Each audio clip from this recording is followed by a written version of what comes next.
আমার ঘরে ছোট একটা বাঁধাকপি ছিল, তো কী করবো ভাবছিলাম। তো বাঁধাকপিটা এইভাবে আমি পাতলা পাতলা করে কেটে নিয়েছি, খুব একটা পাতলাও করে নিই, একটু মোটামুটি হয়েছে। এবার জলের মধ্যে দিয়ে আমি এটা সেদ্ধ করে নেবো।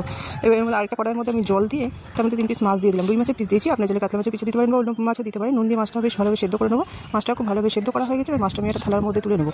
থালার মধ্যে তুলে ঠান্ডা হওয়ার অপেক্ষাও করবো। ঠান্ডা হয়ে গেলে আমি এটা থেকে কাঁটাটা ছাড়িয়ে নেবো। সব কটাকাটাই ভালোভাবে বেশ ভালোভাবে ছাড়িয়ে নিতে হবে, নাহলে আবার গালে ফুটে যাওয়ার ভয় থাকে। তো মাছটা থেকে কাঁটা ছাড়ানো যাবে, হাতে একটু মাছটা ম্যাশ করে নেবো আমি। এবার এদিকে বাঁধাকপিটাও হয়তো সিদ্ধ হয়ে গেছে। বাঁধাকপিটা সিদ্ধ হয়ে গেছে, আমি এবার একটা ঝাঁঝরি থালার মধ্যে বাঁধাকপিটা পুরো তুলে নিয়ে জলটা ছড়িয়ে নেবো। এবার এটাও ঠান্ডা হওয়ার পর্যন্ত অপেক্ষা করবো। ঠান্ডা হওয়ার পরে একটা মিক্সিং গুলোর মধ্যে বাঁধাকপিগুলো দিয়ে 4-5টা লঙ্কা দিয়ে আমি এটা একটা সুন্দর পেস্ট তৈরি করে নেবো। ওই কড়াইয়ের মধ্যে তেল দিয়ে আমি তেলের মধ্যে অল্প কালো দিয়ে বেশ কিছুটা রসুন কুচি দিয়ে একটু লাল লাল করে ভেজে নেবো। ভেজে নেওয়ার পরে আমি আবার বেশ কিছুটা কোচানো পেঁয়াজ দিয়ে এটাও একটু লাল লাল করে ভেজে নিয়ে আমি এই যে মাছটা ম্যাশ করে রেখেছিলাম, সেদ্ধ করা মাছটা, ওই মাছটাই আমি এর মধ্যে দিয়ে দেবো। দিয়ে বেশ ভালোভাবে নাড়াতে হবে। মাছটা আস্তে গন্ধ চলে যাওয়ার পর্যন্ত মাছটা বেশ ভাজা ভাজা করে নিতে হবে।